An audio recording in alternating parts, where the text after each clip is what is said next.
ফিলিস্তিনি ছিটমহল গাজার যেসব এলাকায় ইসরায়েলি সেনারা ছেড়ে গেছে সেখানে নিয়ন্ত্রণ পুনঃপ্রতিষ্ঠার জন্য প্রতিরোধ গোষ্ঠী নিরাপত্তা বাহিনীর প্রায় ৭,০০০ সদস্যকে ডেকে পাঠিয়েছে। ফিলিস্তিনি স্বাধীনতাকামী সংগঠনটি এসব এলাকায় ৫ জন নতুন গভর্নর নিয়োগ করেছে, আর তাদের সবাই সামরিক অভিজ্ঞতা সম্পন্ন, এমনটাই জানিয়েছে গণমাধ্যমগুলো। তাদের কেউ কেউ আগে বিদেশি অভিযানগুলোতে সামরিক শাখার ব্রিগেড কমান্ডার হিসেবে দায়িত্ব পালন করেছেন বলে স্থানীয় সূত্রগুলো জানিয়েছে। খবর অনুযায়ী এই ডেকে পাঠানোর আদেশ ফোন কল ও খুদে বার্তার মাধ্যমে জারি করা হয়েছে।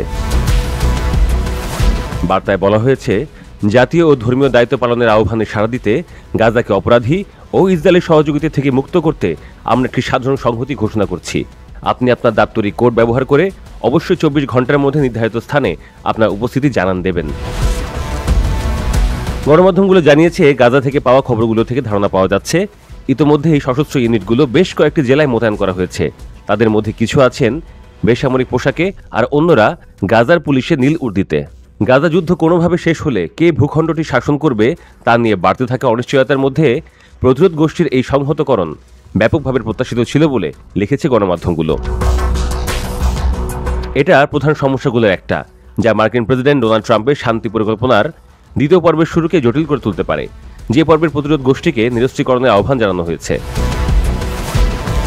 নিরাপত্তা বাহিনীর এই মোতায়েনের খবরগুলো নিয়ে বিদেশে থাকা প্রতিরোধ অক্ষের এক কর্মকর্তা সরাসরি মন্তব্য করতে রাজি না হলেও বিবিসিকে বলেছেন, আমরা গাজাকে চোর ও দখলদার ইসরায়েলিদের সমর্থিত বেসামরিক সশস্ত্র গোষ্ঠীগুলোর করোনার কাছে ছেড়ে দিতে পারি না।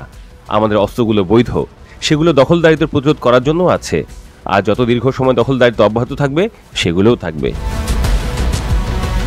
ফিলিস্তিনের কর্তৃপক্ষের হয়ে অনেক বছর ধরে গাজায় দায়িত্ব পালন করা অবসরপ্রাপ্ত এক ফিলিস্তিনি নিরাপত্তা কর্মকর্তা আশঙ্কা করেছেন, ছিটমহলটি আরেক দফা অভ্যন্তরীণ রক্তপাতের দিকে এগিয়ে যাচ্ছে।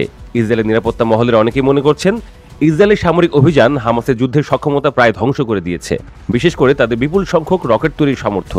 কিন্তু যুদ্ধবিরতি ঘোষণার পরপরই প্রতিরোধ গোষ্ঠী যেভাবে গাজার সর্বোচ্চ নিজেদের যোদ্ধাদের মোতায়েন করেছে তা দেখিয়ে দিয়েছে যে গাজার ভেতরে ক্ষমতা ধরে রাখার সক্ষমতা তারা এখনো হারায়নি। গণমাধ্যমগুলো লিখেছে, যুদ্ধবিরতি শুরু হওয়ার পর থেকে এসব লক্ষণে গাজাবাসীদের মধ্যে গভীর উদ্বেগ তৈরি হয়েছে। তারা ২ বছর স্থায়ী এক ধ্বংসাত্মক যুদ্ধের কারণে এমনিতেই অত্যন্ত ক্লান্ত, অবসন্ন হয়ে আছেন।